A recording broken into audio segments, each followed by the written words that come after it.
Praise the Lord. நல்லா இருக்கீங்களா?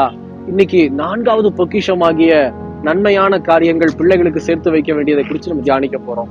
எபேசியர் 6ஆம் அதிகாரத்துல 2, 3 வாசிக்கிற கவனித்து பாருங்க. உனக்கு நன்மை உண்டாயிருப்பதற்கும் பூமியிலே உன் வாழ்நாள் நீடித்திருப்பதற்கும் உன் தகப்பனையும் உன் தாயும் கனம் பண்ணுவாயாக. இந்த வார்த்தை கர்த்தர் நமக்கு கொடுக்கிறார். இன்னைக்கு நம்ம பிள்ளைகளுக்கு முன்னாடி நமக்கு கொடுக்கப்பட்டிருக்கிற தகப்பனையும் தாயும் கனம் பண்ணுகிறோமா? 2வது, அவர்களை விசாரித்து கர்த்தருடைய சமூகத்துல சரியா நம்ம நடத்துறோமா? யோசனை பண்ணி பாருங்க. ஏன்னா வேதத்துல ஆண்டவர் சொல்றாரு, மனுஷன் எதை விதைக்கிறானோ அதையே அறுப்பான்.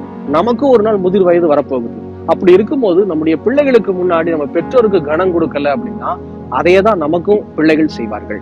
2வது, நாம் பெற்றோரிடத்துல டைம் ஸ்பெண்ட் பண்ணல அப்படின்னா இதையே தான் பிள்ளைகள் நமக்கும் திரும்ப செய்வாங்க. தயவு செய்து பிள்ளைகளுக்கு நல்ல பொக்கிஷங்களை காட்ட வேண்டும். பெற்றோரை கனம் பண்ணுவதுல நாம் முதன்மையாய் காணப்பட வேண்டும். ஏன்னா அது முதல்ல கர்த்தருக்கு பிரியம். 2வது, நம்முடைய வாழ்நாள் நீடித்திருக்கும். 3வது,